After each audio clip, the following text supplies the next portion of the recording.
सर्वप्रथम महाकारुणिक सम्यक संबुद्ध को त्रिवार वंदन करते हुए तदुपरांत परम पूज्य बोधिसत्व बाबा साहब डॉक्टर भीमराव अम्बेडकर जी के प्रति कृतज्ञता का भाव प्रकट करते हुए तदुपरांत श्रद्धावान उपासक श्रद्धावान उपासिकाओं और बच्चों सभी के प्रति मंगल मैत्री की भावना प्रकट करते हुए आज वर्षावास के पावन पुण्य अवसर पर भगवान बुद्ध द्वारा उपदेशित त्रिपुटिक में से खुद्दक निकाय का पांचवा निकाय खुद्दक निकाय का जो पांचवा ग्रंथ खुद्दक निकाय है उसका दूसरा ग्रंथ धम्मपद का वाचन अभी चल रहा है। धम्मपद के वाचन में दूसरा वर्ग अप्रमाद वर्ग का वाचन हो रहा है।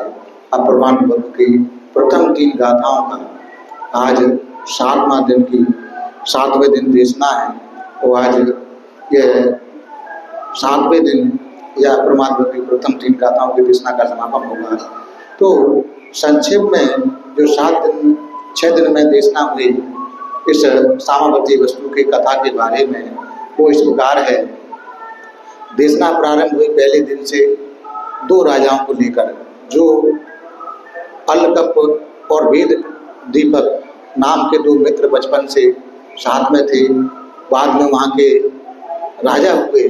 राजा बनने पर वो आसक्ति विहीन जीवन जीने वाले उनके मनोप्रवृत्ति थी।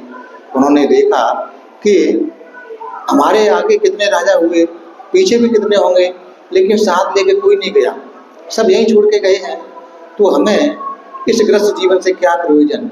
इस प्रकार दोनों लोग तय करते हैं और अपना भार अपने बच्चों को सौंपकर दोनों लोग ऋषि प्रवज्ञा ले लेते हैं। ऋषि प्रवज्ञा में कुछ समय साथ रहते हैं, फिर विचार करते हैं कि हम ऐसे साथ रहेंगे तो हमारी आसक्ति नहीं टूटेगी। अच्छा हो कि आप एक पहाड़ी पर हैं, हम एक पहाड़ी पर हैं, और उपोषित वाले दिन आप अग्नि जलाया करना, मैं भी अग्नि जलाया करूँगा, जिससे हम दोनों को होने का भास होता रहेगा कि हम दोनों अभी हैं। इस प्रकार दोनों ने निश्चय करके अलग अलग एक एक पहाड़ी पर रहने लगे। एक समय ऐसा होता है कि वेद दीपक की पहाड़ी से उपोषित वाले दिन धुआं नहीं उठता है, अग्नि नहीं जलती है। तो अलकप समझ लेते हैं कि मेरे मित्र का शरीर अंत हो गया, और उनका जो वेद दीपक थे वह मरने के बाद में देवगति में गए। तो अपने मित्र के मिलने के लिए वो आते हैं, उनसे मिलते हैं, उनका हालचाल पूछते हैं, तो बताते हैं कि मुझे यहाँ हाथियों से परेशानी है। तब उसको अपने मित्र को वह एक वीणा देते हैं, 3 मंत्र देते हैं, 3 वीणा के तार हैं, और बताते हैं कि एक मंत्र से एक वीणा का तार बजाएंगे, ये मंत्र बोलेंगे तो ये होगा, ये मंत्र बोलेंगे तो ये होगा। यानी एक मंत्र से हाथी बगैर पीठ दिखाई भाग जाएगा, दूसरे तार बजाने से, दूसरा मंत्र बोलने से हाथी पीठ मतलब देखता हुआ भाग जाएगा, तीसरा मंत्र बोलने से और तीसरा वीणा का तार बजाने से हाथी का जो मुखिया होगा आपके आगे गुलाम होकर आएगा, आपसे आपकी आज्ञा का पालन करेगा। इस प्रकार उसको मंत्र दे देते हैं अपने मित्र को और चले जाते हैं। तब अलकप उस मंत्र के सहारे हाथियों से रक्षा करते हुए अपना जीवन जीते हैं। उस समय कौशाम्बी में परंतप राजा का राज्य था। परंतप की पत्नी गर्भवती थी, तो गर्भवती छत पर दोनों लोग थे। उस समय हस्तलंगल हाथी मांस को समझ के, क्योंकि उसकी पत्नी लाल कम्बल ओढ़े हुए थे जो मांस का रंग का था, उसको समझते हुए नीचे आता है। उसको देखकर परंतप राजा भाग जाता है और वह हस्तिलंगल पक्षी उस रानी को उठा ले जाता है। रानी प्रज्ञावान थी, वो सोचती है कभी मैं चिल्लाऊंगी तो मैं छोड़ के भाग जाएगा, तो मेरा बच्चा जो गर्भ में है और मैं दोनों को मृत्यु को प्राप्त होंगे, भला हो ये कहीं मुझे उतरेगा मुझे खाने के लिए, तब मैं चिल्लाऊंगी।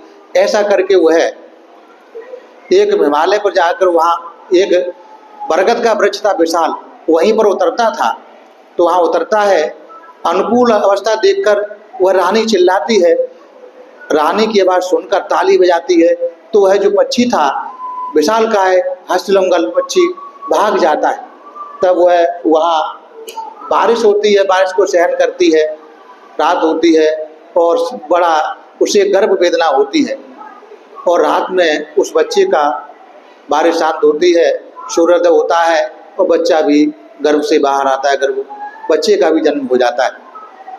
उस समय जो अर्लकप ऋषि थे वो बरसात के कारण कहीं भोजन के लिए नहीं जाते थे, जंगल में झाड़ झंकार थे तो नहीं जाते थे, वहीं बरगद के वृक्ष के नीचे जाते थे, क्योंकि पक्षी लोग यहाँ मांस वगैरह खाते थे, उसकी हड्डियाँ फेंक देते थे। उन हड्डियों को वह जमा करते, इकट्ठी करते, उनको पीस कर उसका चूर्ण बनाकर उबाल कर पानी में मिलाकर सेवन करते थे। इस प्रकार अपनी जीविका चलाते थे। उसी दिन वह अर्लकप ऋषि वहाँ आते हैं, तो जब हड्डियाँ संग्रह कर रहे होते हैं तो बच्चे की चिल्लाने की आवाज़ सुनते हैं, रोने की आवाज़ सुनते हैं। ऊपर देखते हैं तो बच्चा दिखता है और एक महिला दिखती है, स्त्री दिखती है। तब उससे पूछते हैं कैसे क्या है, रानी बताती है, तो वो उसे उतारते हैं और उसकी हर प्रकार से सेवा करते हैं। सब आवश्यकता लगने वाले उन्हें वस्तु ला के देते हैं। तो रानी सोचती है ऋषि लोग होते हैं इसी प्रकार के होते हैं, उनका कोई ठिकाना नहीं, कभी भी जा सकते इधर से उधर।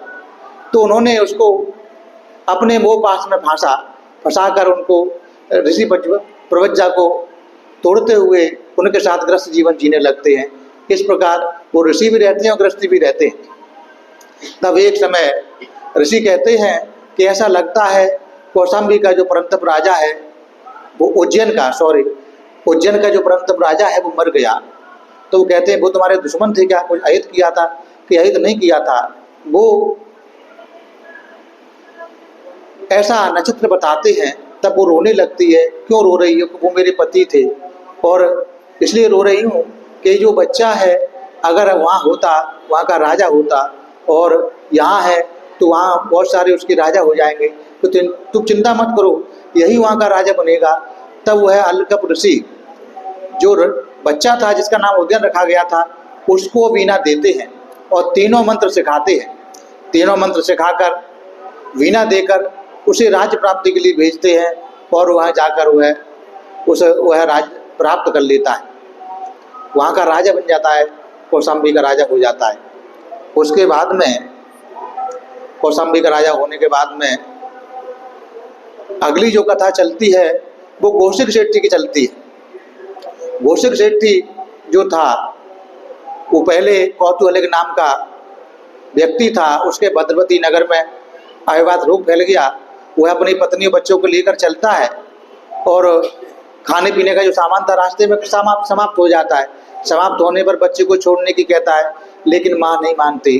फिर भी वो बच्चे को एक जगह छोड़ देता है और उसने एक बार नहीं छोड़ा, 7 बार ऐसे बच्चों को पहले भी त्याग चुका था। यह उसका कर्म फल था। तो इस प्रकार वह बच्चा जब माँ नहीं देखती बच्चे को तो जिद करती है, तो बच्चे को लेके आते हैं, बच्चा मर चुका होता है। तब बच्चे का दाह संस्कार करके आगे बढ़ते हैं। वहाँ गोपालक नाम का एक गाय पालने वाला था, उसके यहाँ रुकते हैं, अपनी सारी कहानी बताते हैं। तो गोपालक करुणा भाव का था, धार्मिक प्रवृत्ति का था, इसलिए वो उनको खाने पीने को शुद्ध घी की खीर देता है, दूध की मिली हुई शुद्ध घी की से मिश्रित। तो वह जो कौतूहलिक की पत्नी थी अपने पति को ज़्यादा खीर खिलाती है कि तुम भूखे हो, तुमको ज़्यादा मतलब 7-8 दिन से भूखे थे, तो अपने हिस्से की भी खीर खिला देती है, थोड़ी सी खीर अपनों खाती है। वह खीर खाते हुए देखता है कि जो गोपालक था अपने कुतिया को, जो पालतू कुतिया थी, उसे बड़े प्रेम से खीर खिला रहा था, बड़े प्रेम से निवाला करा के खिला रहा था। तो उसके मन में खीर खाते हुए यह विचार आया कि देखो कितने प्रेम से खीर खिला रहा है, मैं भी होता इस प्रकार का, मुझे भी कितने प्रेम से कोई ना कोई खिलाता। ऐसा उसके चित्त की आखिरी अवस्था थी। इसी अवस्था के साथ में अधिक खीर खाने से उस खीर को पचा नहीं पाया, कई दिन का भूखा था तो खीर नहीं पचा पाया, मृत्यु को प्राप्त हो जाता है और वह उसी कुतिया के पेट में गर्भ धारण करता है, उसी के रूप में, उसी में बच्चे के रूप में आता है। समय पाकर वही कौतूहलिक कुत्ता बनता है, उसी कुतिया के गर्भ के निकलता है, कुत्ता होता है। और वहाँ पर गोपालक के यहाँ उसकी जो पत्नी थी वह वहाँ सेवा करती हुई नौकरानी बन जाती है और वहाँ प्रत्येक बुद्ध आते थे गोपालक के यहाँ भिक्षाटन दान कर मतलब भोजन करने के लिए, भिक्षाटन करने के लिए और गोपालक उनकी सेवा करता। वह उसकी पत्नी भी, कौतूहल की पत्नी भी उनकी सेवा कुछ दान करती थी। एक नाड़ी दान चावल उन्होंने दान दिया था। ऐसा दान करती हुई, धर्म सुनती वहीं रहती थी।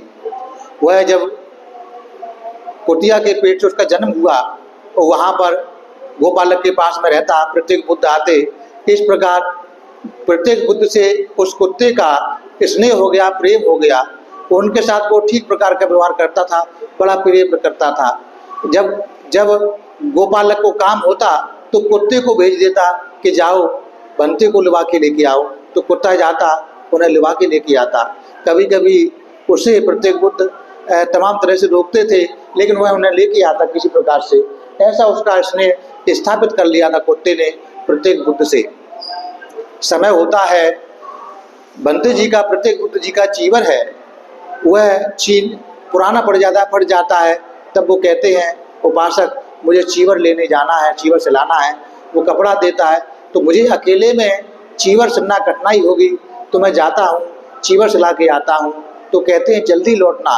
वो सारी बातें वह कुत्ता सुन रहा होता है। तो वो जाते हैं, मना करने पर जाते हैं। कुत्ता देखता रहता है, आकाश मार्ग से जाते हैं। जब तक उसकी दृष्टि में रहते हैं कुत्ता जीवित रहता है। दृष्टि से ओझल हो जाते हैं, कुत्ते का हृदय फट जाता है, मृत्यु को प्राप्त होता है। मृत्यु को प्राप्त होने पर वह जो है वैश्या के गर्भ में पैदा होता है।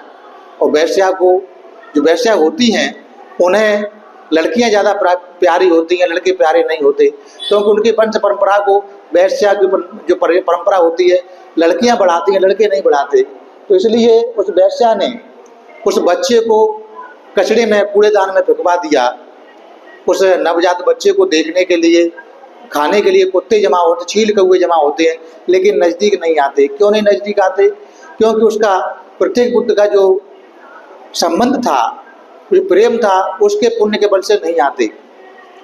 और उधर एक व्यक्ति उसको देखता है, अपने घर ले जाता, पुत्र से जाता, घर ले जाता है।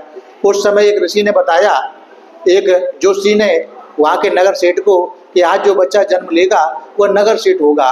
तो उस नगर सेठ की पत्नी गर्भवती थी। उसे लगा कि मेरी पत्नी के बच्चा पैदा हुआ है, तो नौकरानी को भेजता है। नौकरानी को भेजकर वह पता करता है, तो उसकी माँ, पत्नी ने जन्म दिया होता है। तो फिर नौकरानी को 1000 रुपये देता है, 1000 कासापन देता है कि जाओ नगर में कहीं किसी बच्चे का जन्म हुआ हो आज के दिन, उसे लेके आओ। तो कालिदासी जाती है, चारों तरफ देखती हुई, वो बच्चा मिलता है, उसे 1000 कासापन दे के खरीद के लेके आती। और वह लगती है, तब उसने सोचा सेठ ने, अगर मेरे बच्चे को बेटी होगी तो उसके साथ शादी कर दूंगा, तो यह नगर सेठ बनेगा। अगर बेटा होगा तो उसको मरवा दूंगा, ऐसा विचार होता है। तो जब उस नगर सेठ की जो पत्नी है, उसके बेटा होता है, तो उसे मारने के विचार से कालिदासी को बोलता है कि इसे गोपालक के जो गौशाला है उसके द्वार पर छोड़ के आओ। द्वार पर छोड़ आती है कालिदासी, और कहता है कि सारा पता लगा के आना, सारी जानकारी करके आना। इस प्रकार सारी जानकारी करके वह आती है। इस प्रकार वह 7 प्रकार से उस बच्चे को मरवाने का प्रयास करता है, लेकिन बच्चा नहीं मरता, और 7 बार वह धन उसका जाता है। तो वही जो पुण्य था उसका प्रत्येक बुद्ध के साथ में, उसकी वजह से उसको बार बार जीवन मिलता है। और उसने 7 बार बच्चों को पहले त्यागा था, इसलिए उसे बार बार त्यागना पड़ा। तो उस व्यक्ति के साथ में कुशल कर्म अकुशल कर्म दोनों लगे, और उसके बाद में वही जो बच्चा था धीमे धीमे बड़ा होता है। बड़ा होने पर उसके जो नगर सेठ का पुत्र था, आखिरी में उपाय करना नहीं छोड़ता। उसका स्वयं का पुत्र भी इस पुत्र के मारे जाने के चक्कर में वो मारा जाता है। फिर भी उपाय नहीं मानता, वह एक सेठ के पास भेजता है मारने के लिए। तब उसकी जो पूर्व पत्नी थी, जो वहाँ एक सेठ के यहाँ जन्म हुआ, प्रत्येक बुद्ध को दान करने के कारण बड़ी धनवान कुल में पैदा हुई। तो उसके अंदर पति का प्रेम जागता है और चिट्ठी को पढ़ लेती है, तो उसकी रक्षा करती है। उसकी पत्नी बनती उपाय कुशलता से पत्नी बनती है। और जब उससे बीमार पड़ गया, उसको मार नहीं पाया, बीमार पड़ गया, मरणासन अवस्था में हो गया। मरणासन अवस्था में होने पर तब वह बुलाता है कि मैं अपनी संपत्ति इसको नहीं दूंगा, किसी और को दूंगा। तब वह जो उसकी पत्नी फिर अपने प्रज्ञा बल का इस्तेमाल करती है। इस्तेमाल करते हुए वह उसको सारी संपत्ति दिलवा देती है। वही बाद में नगर सेठ बनता है घोषक नाम का। इस प्रकार घोषक सेठ की कहानी खत्म होती है। उसके बाद में जो सामावती की कहानी शुरू होती है। सामावती जो घोषक सेठ के मित्र की पुत्री थी, जब भद्रावती में अहवाद रोग फैला तो उसके सभी लोग मर गए। अपने पिता और माता के साथ में आई तो जब घोषक सेठ को मिला कि मुझे इतना जो पुण्य के बल से मुझे ये जीवन मिला, मैं नगर सेठ मिला, तो उसने दानशालाएं बनवा दी भूखे प्यासे लोगों को भोजन कराने के लिए। तो उसकी दानशालाएं चलती थी, प्रत्येक दिन दान दिया जाता सभी लोगों को। तो वही दानशाला में उसके जो माता पिता के लिए वो सामावती भोजन ले गया। पहले दिन 3 दिन का भोजन लेती है, एक दिन उसके पिता मर जाते हैं, दूसरे दिन 2 दिन का भोजन लेती है, तो उसके बाद उसकी माता मर जाती है, अगले दिन 1 दिन का भोजन लेती है। तो वहाँ जो भोजन बांटने वाला था वह देखता है प्रतिदिन, वो कहता है अरे तुम मिथ्यावादी झूठ बोलती हो, आज तुम्हारे भूख का मैंने वो जाना है। तो उसे लज्जा महसूस होती है, बताती है कि ऐसा नहीं है, पहले दिन 3 आदमी थे, मेरे माता पिता और मैं, मेरे एक दिन पिता गुजर गए, 2 लोग रह गए तो 2 लोगों का लेके गई, आज मैं अकेली हूँ, मेरी माता भी गुजर गई तो ये लोग। तो उसके अंदर वो बताती है कहानी, तो उसके अंदर पुत्री स्नेह जागता है, उसके माथा चूमता है वो व्यक्ति सेठ, उसे अपना पुत्री बनाता है, उसकी सेवा में सेवकाओं को रख देता है। तब वह वहाँ जो दान का कार्य चलता था तो वहाँ बड़ा शोर होता था, इसलिए उसने ठीक व्यवस्था की कि दान लेने वाले एक रास्ते से जाएं, दान देने वाले दूसरे रास्ते से जाएं। तब से उसका नाम ठीक व्यवस्था करती, शोर होना बंद हुआ, उसका नाम सामावती पड़ा। जब शोर होना बंद हुआ तो घोषक को वह शोर बड़ा अच्छा लगता था कि मेरे यहाँ याचक लोग आते हैं, बड़ा अच्छा लगता है। घोषक को 2-3 दिन तक शोर सुनाई नहीं दिया। कारण जानना चाहा तो बताया ऐसे करके हुआ। उसे जब मालूम पड़ता है कि घोषक सेठ की भद्रवती सेठ की पुत्री है, अरे वो तो मेरा मित्र है, तब उसे वो अपनी पुत्री बनाता है, अपने पास रखता है, 500 दासियां उसकी सेवा में लगाता है। उस समय जो कौशाम्बी महोत्सव हो रहा होता है, तो उत्सव को मनाने के लिए 500 दासियों सहित वह नदी में स्नान करने जाती है। राजा उदयन की दृष्टि उस पर पड़ती है और उस पर आसक्त हो जाता है। आसक्त होकर वो जानकारी करता है, वो आदेश करता है घोषक को कि तुम्हारी पुत्री मुझे भेज दो। वो मना करता है कि नहीं भेजूंगा, मना करता है तो उसके घर को वह सील बंद करा देता है, बाहर निकाल देता है। जब सामावती लौट के आती है, माता पिता को बाहर देखती है, कारण जानना चाहती है तो ये कारण है, तो बोलती है पिताजी आपने ऐसा नहीं बोलना था, आपको बोलना था कि जो सज्जन लोग होते हैं ऐसे अपनी बेटियों को नहीं देते, सम्मान पूर्वक आए, सम्मान पूर्वक लेके जाएं तो आपकी बेटी को देंगे। तो ऐसा संदेश भेजता है वो घोषक सेठ। तो राजा बड़े खुश होता है, परिवार सहित सम्मान सहित आता है और शादी करके सामावती को ले जाता है। इस प्रकार सामावती राजा उदयन की पहली पत्नी बनती है। उसके बाद में कहानी शुरू होती है बासुल दत्ता की, जो राजा चंड प्रदोत की पुत्री थी। वह चंड प्रदोत धनवान वो भी था, लेकिन उससे धनवान यह उदयन था। तो उदयन से वो मंत्र सीखने के लिए, मंत्र प्राप्त करने के लिए, वीणा प्राप्त करने के लिए अपनी पुत्री को लगाता है बंदी बनाकर। तो पुत्री को झूठ बोलकर लगाता है सीखने के लिए, वो उससे झूठ बोलता है। दोनों को जब सत्य मालूम पड़ता है तो दोनों में स्नेह हो जाता है, प्रेम हो जाता है। फिर दोनों राजा को धोखा देकर आते हैं संपत्ति लेकर। इस प्रकार बासुल दत्ता उसकी दूसरी पत्नी बनती है। तीसरी पत्नी जो थी मागंडीय ब्राह्मण की पुत्री मागंडीय बहुत सुंदर थी। उसने अपनी सुंदरता पे बहुत अभिमान था, उसके समान कोई वर नहीं मिला। तो भगवान बुद्ध को उसके माता पिता ने देखा कि यही उचित है। भगवान बुद्ध ने कहा कि मैं जब से मैंने इसको, मैं शरीर में कुछ भी सुंदर नहीं है, मल मूत्र का घर है, पैरों की उंगली से भी छूना पसंद नहीं करता। जब यह बात कहते हैं उसके माता पिता को ज्ञान प्राप्त होता है, सत्य जान लेते हैं और श्रोतापन्न हो जाते हैं। लेकिन इसकी बेटी अज्ञानता के अंधेरे में थी, इसे बैर बांध लेती है कि मुझे से सुंदर को मल मूत्र का घर बता रहे हैं, पैरों से नहीं छूना चाहते, मैं जब सामर्थ्य होंगी तो इनसे बदला लूंगी करके ऐसा बैर बांध लेती है। उसका चाचा को जब उसको सौंप दिया जाता है, चाचा सोचता है कि मेरी पुत्री के लायक और कोई नहीं है, मैं राजा उदयन को देता हूँ। तो वह राजा उदयन को ले जाता उनके पास में। राजा उदयन उसकी सुंदरता को देखकर आसक्त हो जाता है, उसे तीसरी पत्नी बना लेता है। इस प्रकार राजा उदयन की 3 पत्नियां हो जाती हैं। तीनों पत्नियों के साथ 3 महल में रहता है।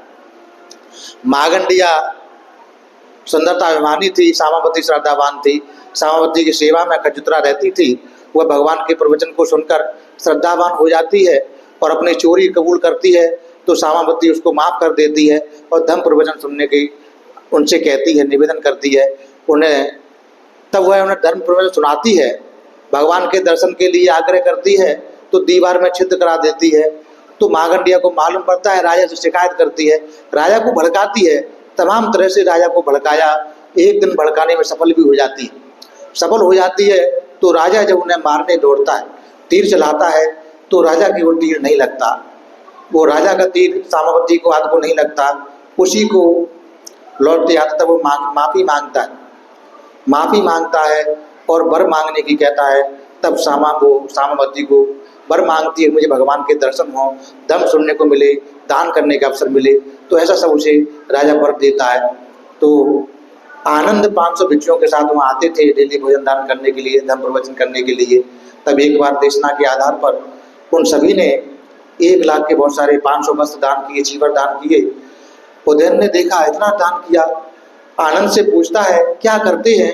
तो उन्होंने जब सदुपयोग जाना तो उसने और प्रसन्न होकर और ज़्यादा मूल्य के बहुत सारे दान किए। इस प्रकार जब तक भगवान रहे और उसके बाद भी आनंद ही सभी लोगों को चीवर पात्र देते रहे, इतना उनके पास भंडार में जमा हो गया। उसके बाद आगे की कहानी चलती है। तब मांगंडिया ने सोचा कि मैं जो कुछ भी करती हूँ उसका परिणाम अनुकूल न होकर विपरीत हो रहा है, अब मैं क्या करूं। यह विचार कर उसने निर्णय किया कि एक उपाय है। उसने राजा के शिकार पर चले जाने के बाद अपने चाचा को संदेश भेजा कि सामावती के महल में चढ़कर वस्त्र और तेल के भंडारगारों को खुलवाकर वस्त्रों और तेल को थालियों में भिगोकर उन्हें महल के खम्भों पर लपेटकर उन पर सब स्त्रियों को एक कमरे में बंद कर बाहर ताला लगाकर जली हुई मसालों से महल में अग्नि लगाकर तुम वहाँ से उतरकर चले जाना। तब चाचा महल पर चढ़कर भंडारगारों को खोलकर वस्त्रों को तेल भरी थालियों में गीला कर वस्त्रों को खम्भों पर लपेटने लगा। तब सामावती आदि स्त्रियों ने आकर उससे पूछा, यह क्या कर रही हो चाचा जी। चाचा ने कहा कि राजा ने आपके इस महल के खम्भों को सुदृढ़ करने के लिए तेल से भीगे कपड़े लपेटने का आदेश दिया है। राजकुलों के कथनों में उचित अनुचित जानना बहुत कठिन है। मेरे पास तुम एकत्र न हो तो अच्छा है। यह कहकर उसने उन सब स्त्रियों को एक कमरे में प्रवेश कराकर उसका द्वार बंद करके ताला लगा दिया और महल के आदि से अंत तक अग्नि लगा दी और एक तरफ चला गया। ऐसे समय में सामावती ने अपनी सहचारिणियों को परामर्श दिया कि इस अनादि संसार में जन्मती मरती हुई स्त्रियों का इस तरह अग्नि से जलकर मरने से बचना बुद्ध ज्ञान के आश्रम से यह संभव है, बच नहीं सकते। अतः आप हम सब निर्विकार चित्त हो जाएं। इस तरह वे स्त्रियां जलती हुई वेदना कर्म स्थान का ध्यान करती हुई, कोई द्वितीय ध्यान प्राप्त करके सकर्तागामी हो गई, कोई तृतीय ध्यान अनागामी प्राप्त फल को प्राप्त हो गई। इसलिए कहा है कि तब बहुत से भिक्षु भिक्षाचरण कर पिंडपात कर्म से निर्वृत्त होकर भगवान की सेवा में उपस्थित हुए। वहाँ जाकर भगवान को प्रणाम कर एक तरफ बैठे। तब उन्होंने भिक्षुओं ने भगवान से क्यों निवेदन किया कि यहाँ बनते राजा उदयन के शिकार जाने वन में चले जाने के बाद उसका महल जला दिया गया। उसमें सामावती आदि 500 स्त्रियां जलकर मर गईं। बनते उन उपासकाओं की क्या गति होगी या अगले जन्म में क्या बनेगी। भगवान ने कहा कि बच्चियों, उनमें से बहुत सी उपासकाएं श्रोतापन्न थीं, कुछ सकर्तागामी थीं तो कुछ अनागामी थीं, उनमें निष्फल कोई नहीं था। बच्चियों, इन सभी उपासकाओं ने अपनी साधना सफल की थी, पर भगवान ने यह कहकर उसी समय अपने हृदय के उदान प्रकट किए। मोह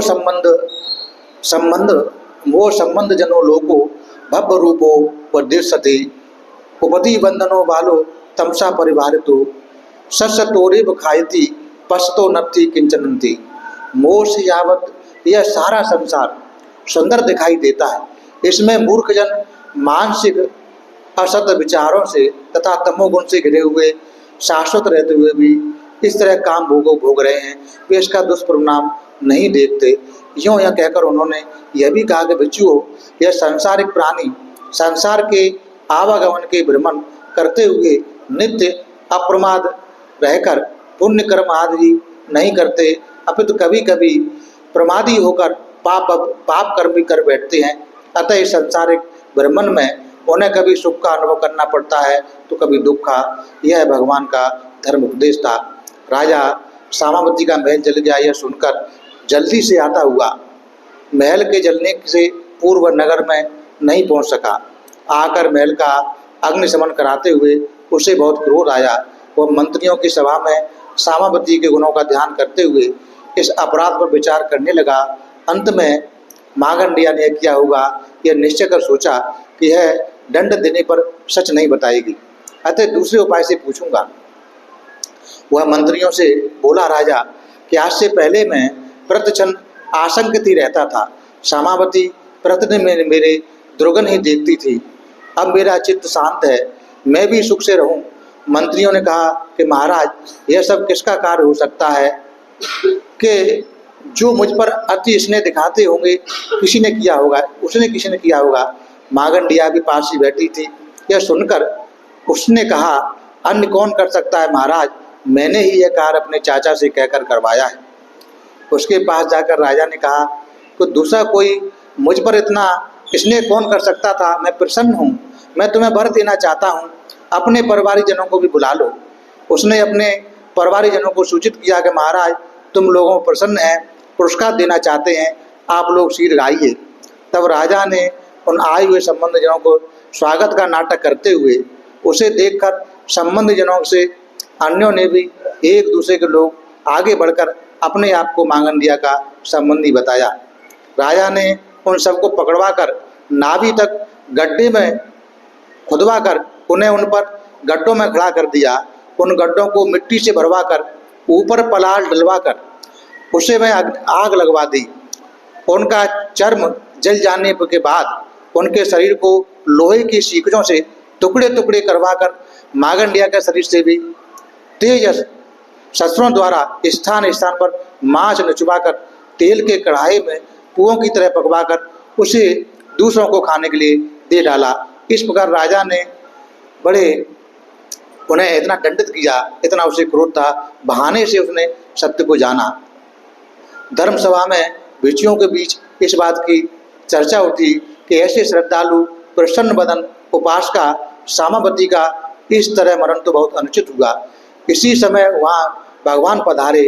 उन्होंने पूछा कि अभी तक क्या बात कर रहे थे।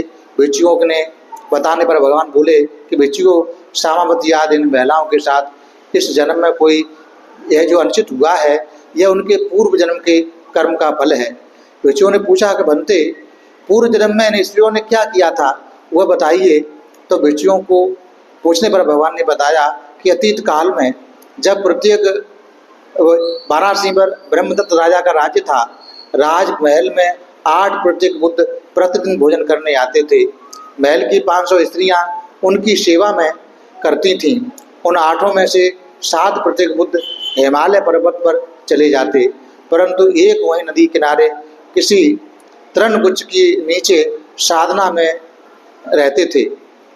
तब एक दिन राजा प्रत्येक बुद्धों के चले जाने पर उन 500 स्त्रियों को लेकर नदी पर जल क्रीड़ा हेतु गए। वहाँ वे स्त्रियाँ दिन भर जल क्रीड़ा में व्यस्त रहीं। अंत में जल से निकलकर शरीर में बहुत अधिक शीतलता आ गई। उन्हें ठंडी अनुभव होने लगी। तब अग्नि तापने की इच्छा से कोई अग्नि तापने का स्थान खोजना चाहिए, एवं परस्पर विचार करते करते उन्होंने एक तृण गुच्छ खोज लिया, निकाला। उसे तृण राशि समझकर अग्नि तापने की इच्छा से उसको अग्नि जला दिया। सामने की तृण राशि जलने पर उन्हें वहाँ एक साधनारत प्रतीक बुद्ध दिखाई दिए। तब उन्होंने सोचा, अरे ये क्या हुआ, अब तो हम मारी गई। ये तो हमारे राजा के श्रद्धा के पात्र हैं, प्रतीक बुद्ध हैं। उन्हें यह घटना ज्ञात होगी तो भी हमें बहुत बड़ा दंड देंगे, जान से मार देंगे। तो इन्हें क्यों न पूरी तरह जला दिया जाए। यह निश्चय करके उन सभी स्त्रियों ने इधर उधर से लकड़ियों का ढेर जमा करके प्रत्येक बुद्ध पर रख दिया। और सभी स्त्रियां अज्ञान के कारण किए कर्म के कारण कोई असफल न प्राप्त करती, परंतु अब जानबूझकर किए हुए इस अग्निदाय के कर्म के फल से उसके अधिकारी हो गई। समाधि काल में प्रत्येक बुद्ध हजारों गाड़ियां लकड़ियों से जलाने का प्रयास करने पर भी उन्हें रंच मात्र भी ऊष्णता गर्मी अनुभव नहीं होती। अतः वे 7वें दिन समाधि से सकुशल उठ बैठे। परंतु वे 500 स्त्रियां इस अकुशल कर्म के कारण लाखों वर्ष तक नरक योनि भोगकर उसी कर्म के भोग वर्ष वे 100 जन्म तक घरों में जली, अग्नि में जल जलकर मृत्यु को प्राप्त होती रही। यह उनका पूर्व कर्म था। ऐसा कहते कि भिक्षुओं ने भगवान से पूछा कि बनते, यह जो खजुत्रा उपासका थी किस दुष्कर्म के प्रभाव से कुब्जा हो गई, फिर साथ ही वह महाप्रज्ञावान कैसे हुई, क्या सत्कर्म के प्रभाव से महाप्रज्ञावान हुई, उसके पीछे कुशल व अकुशल कर्म कैसे लगा, क्या था, और सुरतापत्ति फल को प्राप्त हुई, किस कर्म के प्रभाव से वह दूसरों की नौकरानी बनी। भगवान ने कहा कि भिक्षुओं, वाराणसी के ब्रह्मदत्त राजा के राज्य करते समय प्रारब्ध काल में कोई प्रत्येक बुद्ध शरीर से कुब्जे थे। एक नौकरानी स्त्री कंबल ओढ़कर सोने की छड़ी लेकर हमारे प्रत्येक बुद्ध ऐसे चलते हैं कहकर उनके कुबड़ेपन का नाटक करती थी।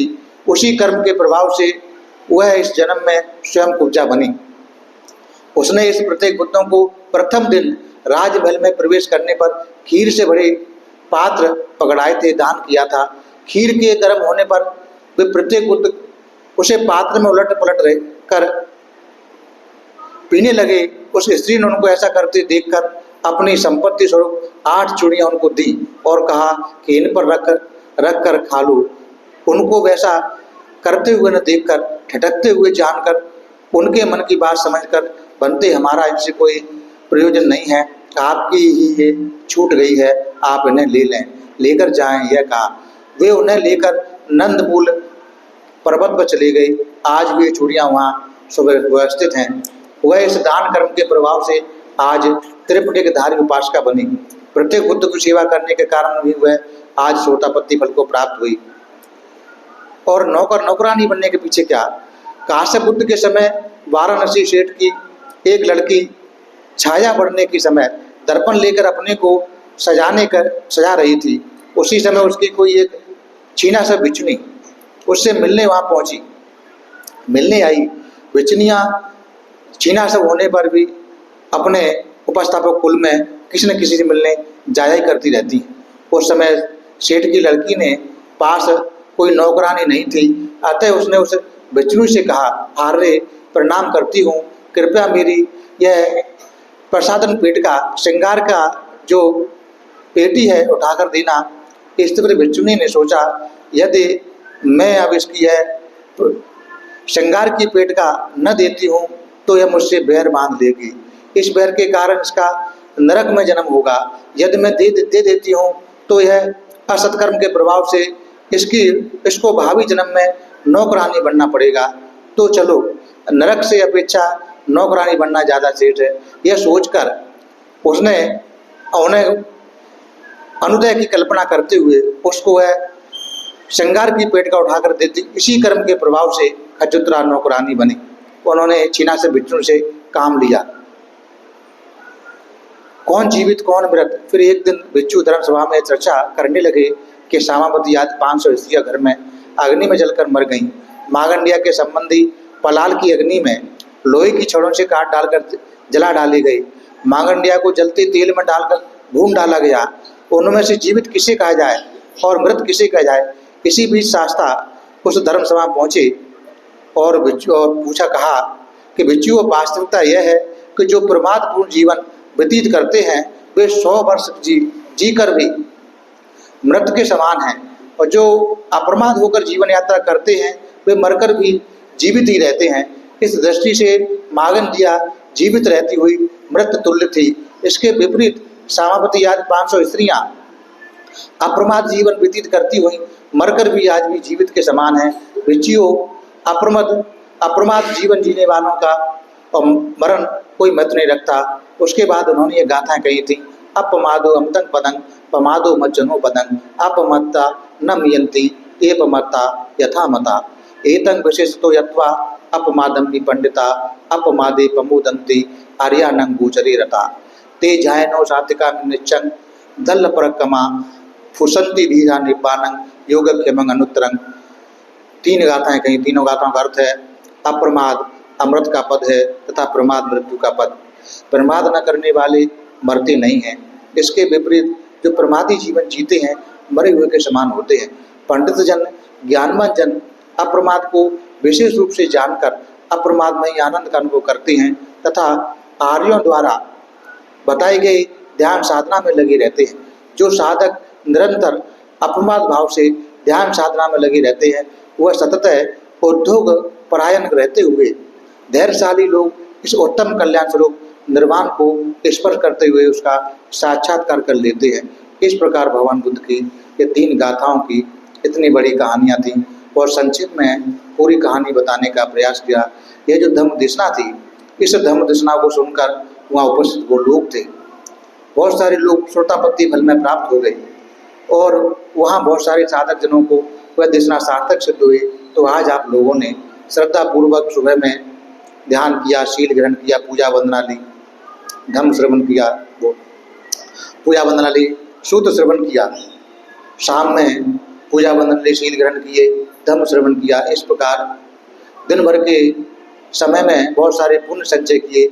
जो भी पुण्य हम लोगों ने संचय किए हैं ये सभी पुण्य हम सबसे पहले सभी देवताओं को अनुमोदन करते हैं। इस पुण्य के बल से सभी देवताओं का श्रद्धा, शील, श्रुत, त्याग, प्रज्ञा आगे बढ़ जाए। सभी देवता हम सबको धार्मिक सुरक्षा प्रदान करें।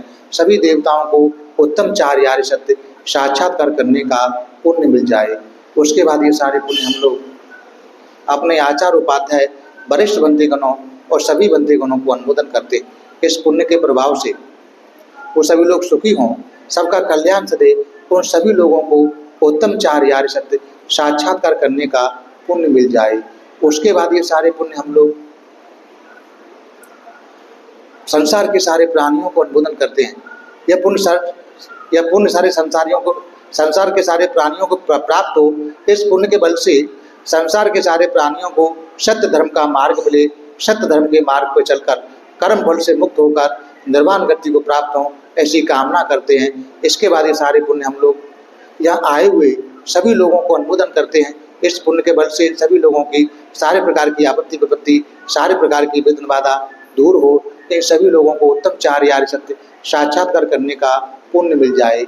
उसके बाद ये सारे पुण्य हम लोग श्रद्धावान उपासक, श्रद्धावान उपासिकाओं को अनुमोदन करते हैं, जो हम लोगों को भोजन, चीवर, कुटिया, दवा, परिष्कार आदि से सेवा करते हैं। इस पुण्य के प्रताप से ये सभी लोग सुखी हों। इन सभी लोगों की सारे प्रकार की आपत्ति विपत्ति, सारे प्रकार की विघ्न बाधा दूर हो। इन सभी लोगों को उत्तम 4 आर्य सत्य साक्षात्कार करने का पुण्य मिल जाए। धन संपत्ति की वृद्धि हो, व्यापार धंधे आगे बढ़े, ऐसी कामना करते हैं। सबका भला हो, सबका कल्याण हो। भवतु शब मंगलं, भवतु शब मंगलं, भवतु शब मंगलं।